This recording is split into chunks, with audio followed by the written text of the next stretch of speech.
Hey everybody, Jittery J here. Hope everybody's having a great day so far. Today I'm reacting to another Shane Gillis video. This one is titled Nobody Died Fights. Not sure what to expect with a title like that, but with Shane it's bound to be funny. Which is kind of what I'm looking for today, because I've been in like a weird kind of mood all day, and I'm trying to get out of it, because I don't know what's causing it. But anyway, before we get started, as always, we're going to hit the original video with like and subscribe. And I'm not sure if this is his actual channel or not, but we're going to hit it with a subscribe anyway. Then we're going to come back here and hit this video with like and subscribe so we don't forget. I know how easy it is to forget, trust me. Especially with my memory issues. Anyway, let me know in the comments anything you want to see me react to, and I will get to it as soon as I can. Tap the notification bell so you know when I upload more content. And let's get into this. Woo. Yeah. Shout out Creep Records. Okay. Sick, dude. I don't think I've ever been in a record store. It's fucking cool. It's like Blockbuster of music. It's just a dying fucking industry. You guys sell tapes and shit though, so that's cool. I'm rarely in a store that I'm just so confident I hate every single person that shops here. We got Frisbee over by the cool fucking... by the weed posters, there's one of the Frisbees on. We're all like in our 30s. I'm just trying to get in a fight right now, dude. Just knocked out some fucking hipster.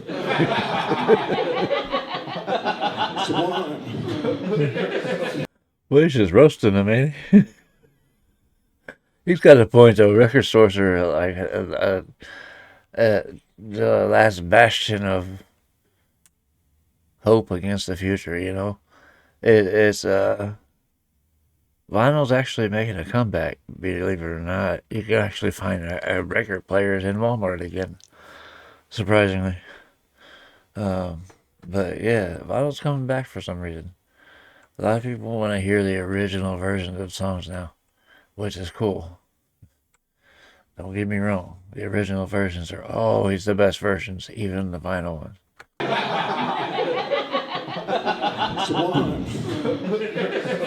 Sublime, dude. They're a Dalmatian.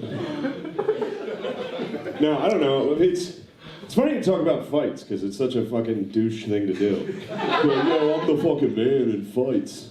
But I am. Unfortunately, the thing that sucks, I'm undefeated in fights. Never lost. But it's not like I win in a cool way. Like, I have weird strength. It used to be called something different. Okay. Now we're all woke. So it's weird strength now. Until they take away my right to say weird. I get what he's trying not to say now. It begins with an R. And apparently you're not allowed to say it on YouTube or anywhere else anymore. Even though that's retarded. But anyway. I get what he's trying to say. Strength now. Until they take away my right to say weird. Right? But no, so I mean I have that kind You of never, strength, so no fight you never know what word's gonna be next. I get in is ever fucking cool. This is what that means. I've never lost a fight, but I've also never not cried in a fight.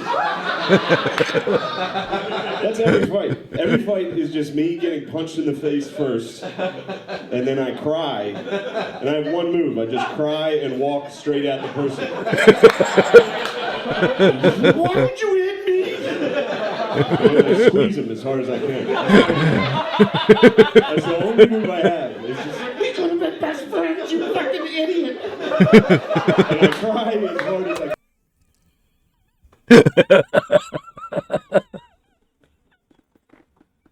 We could have been best friends, you fucking idiot.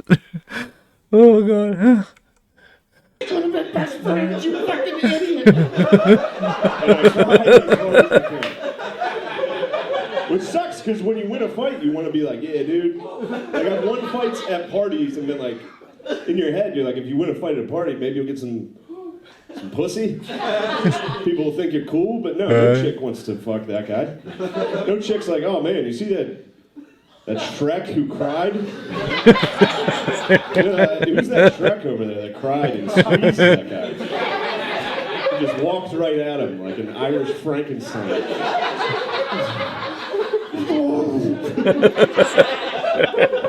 Yeah. Oh, that's all my fights. I got in a fight in North Carolina.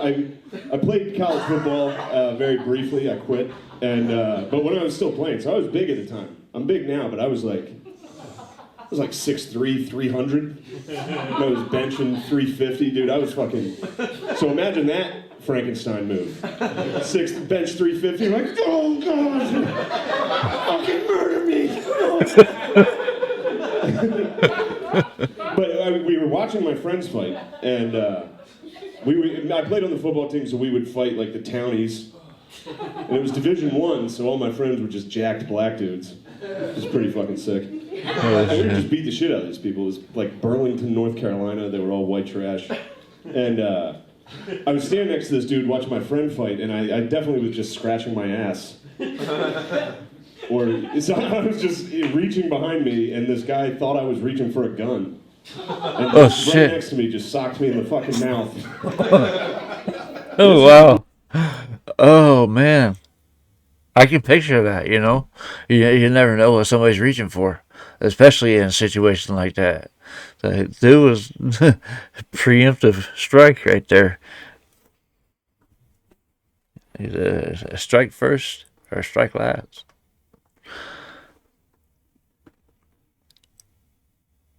Or strike first and strike last is what it is. But yeah, he took a chance reaching behind him. But somebody else could have actually had a gun and pulled it. And just right next to me just socked me in the fucking mouth. This was the coolest thing I've done. I chugged my beer and slammed it. And I was like, you're going to have to hit it any harder than that.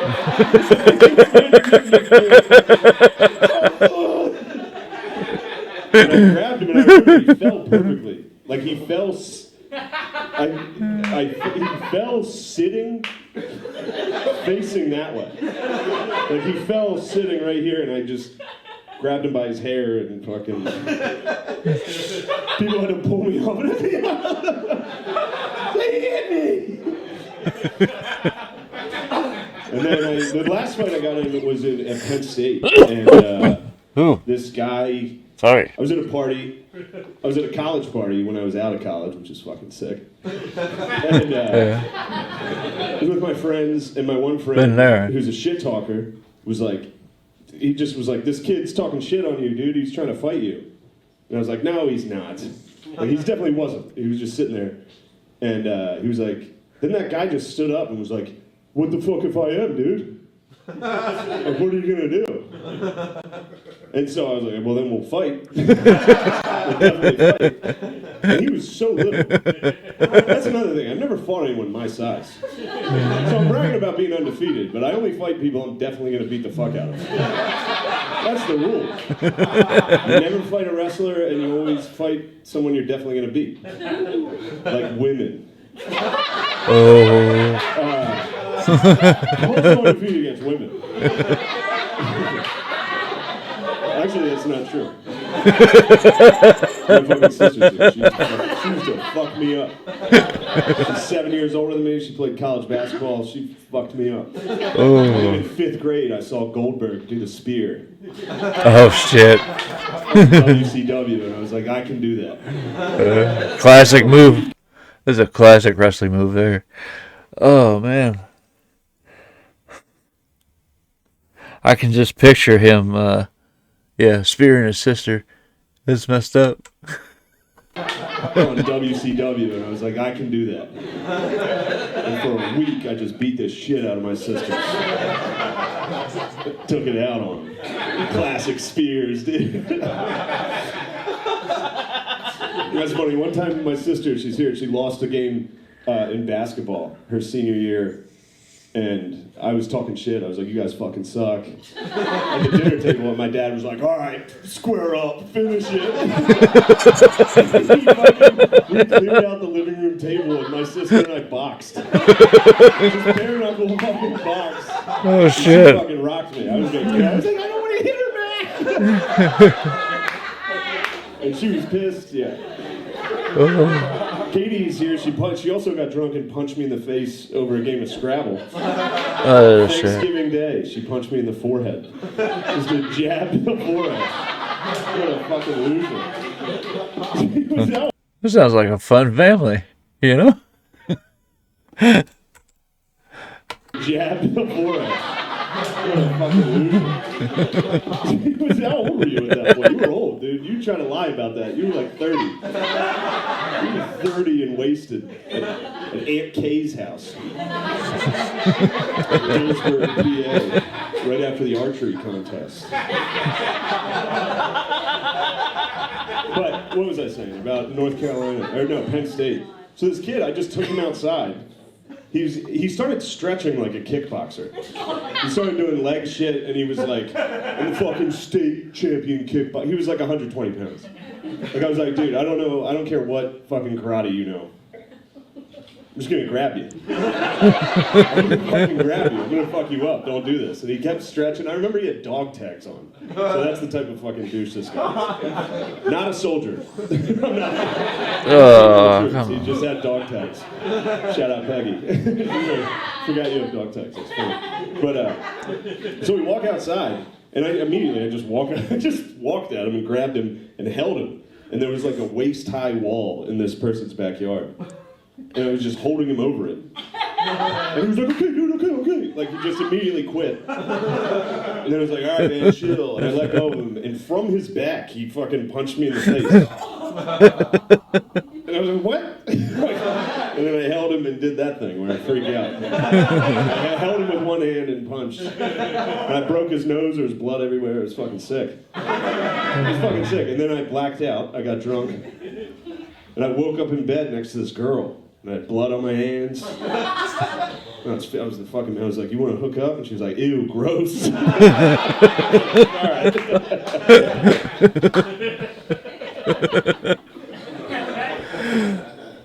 But yeah, none of my fights are cool. My dad has cool fights. My dad's a fucking animal. My dad grew up in a creek, on a creek. A creek? Basically in it. In a creek? Yeah, that was another generation, though. That was back, well, depending on how old he is, that could be my generation he's talking about. I grew up in a creek, on a creek, basically in it. The Conneaguina in Mechanicsburg, Pennsylvania. It's like five, how many brothers do you have? 4? I'm surprised we survived, to be honest. Yeah. Like 5, how many brothers do you have? 4? They're all fucking savages. They're all huge, too. They're all huge, jacked fucking idiots. And it was a weird way they lived. Like, it was a white trash, like, compound of people. They had cats. There were cats everywhere. There were too many cats. And their horse one time squashed a cat. Oh, no. And my dad one time, he said he started a lawnmower and there was a cat in it. Oh, God. There's so many cats that my grandpa put them all in a bag and threw them in the creek. And then they hit the dam and broke open. And several of the kittens crawled back to the house and he was like, all right, these ones can stay. Oh, Jesus. These are tough fucking cats.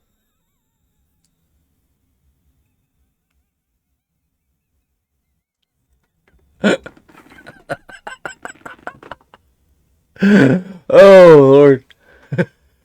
Let's see why I like this guy. His story is just, he doesn't, it's like he's not trying to be funny. He's just telling a story, and it's funny. But But that part, I'm gonna go to hell for laughing at that. I said, these ones can stay.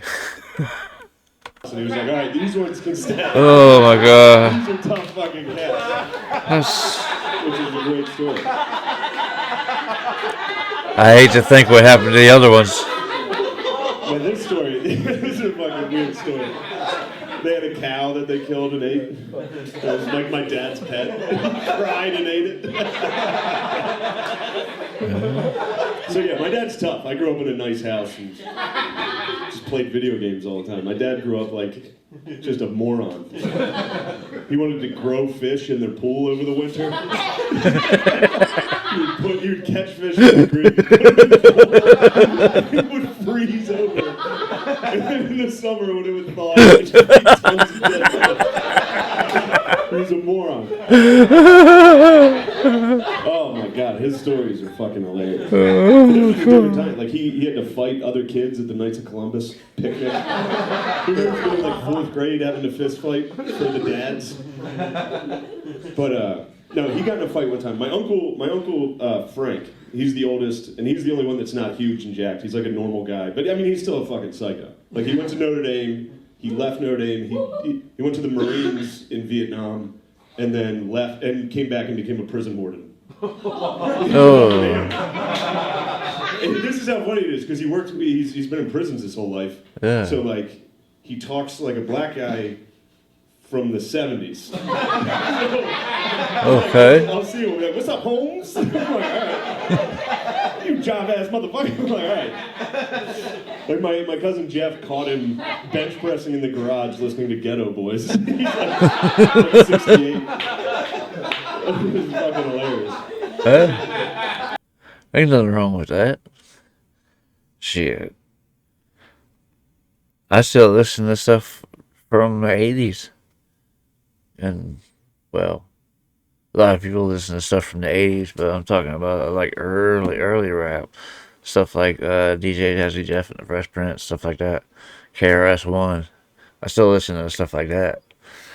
But, yeah, so there's nothing wrong with listening to that kind of music. 68. It was fucking hilarious.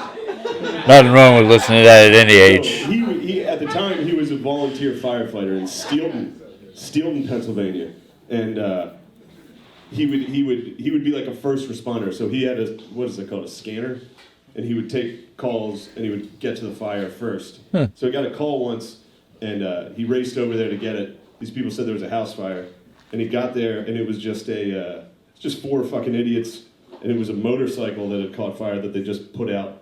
With a garden hose. It's a tough sentence. Yeah, shout out fucking Hacker 4. Munich Gold. Yeah, do you want the beer the Nazis drink? Here it is, guaranteed. It says since 1417. This beer's been through a ton.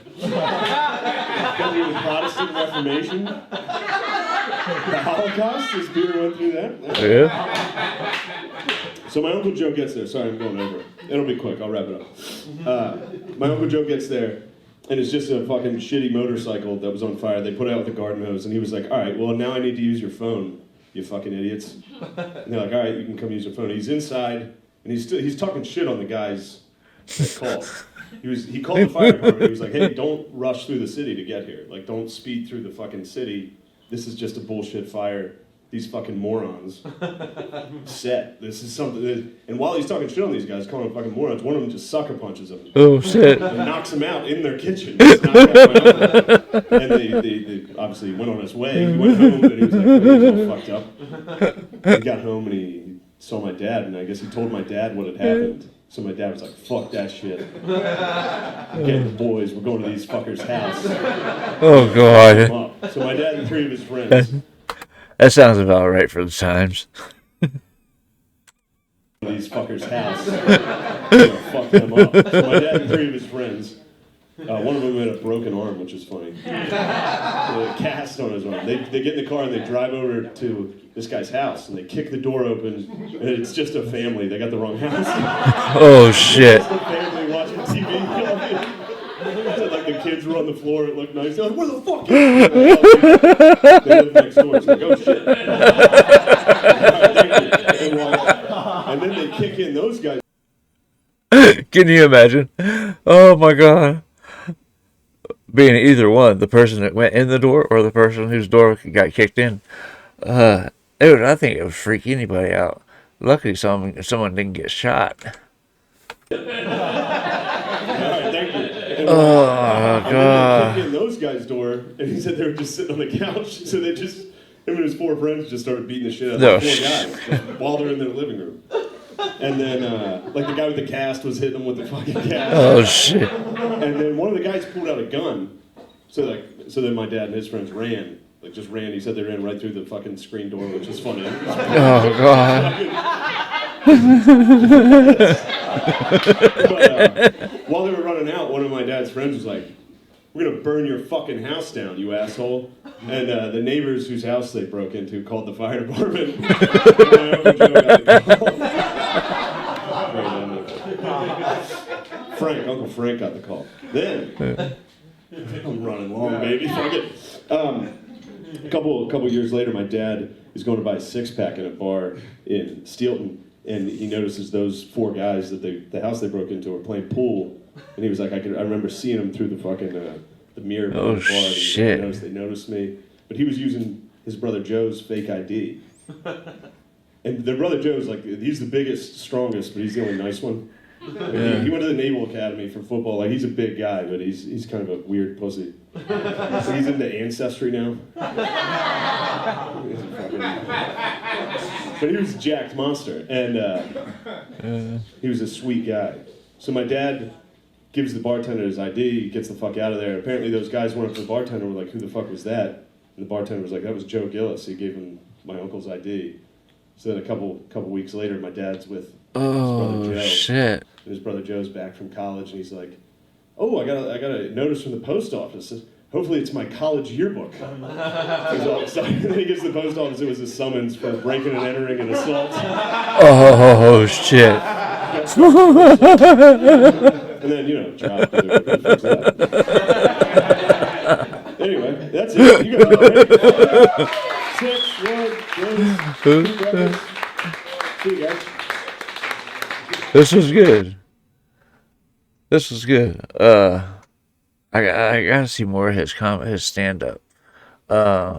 He does the skits for Gilly and Keeves very well. I need to do some more of those. I still got a few of them written down, but I still need more suggestions. That's a hint. Let me know in the comments what to look for. Let me know what you guys thought about this in the comments. Like I said, I really like this guy. He's one of those people that can put a smile on my face when I'm in a weird mood, like I am now. But like I said, let me know what you thought about this, and let me know what else I need to look for in the comments. And if you're still here and haven't done so yet, I'd like to ask you to hit that like and subscribe, and let me. It'd be greatly appreciated. And tap the notification bell so you know when I upload more content. That's gonna just about do it for this video. I hope you enjoyed watching this with me, and I hope to see you on the next one. I love you guys. Peace.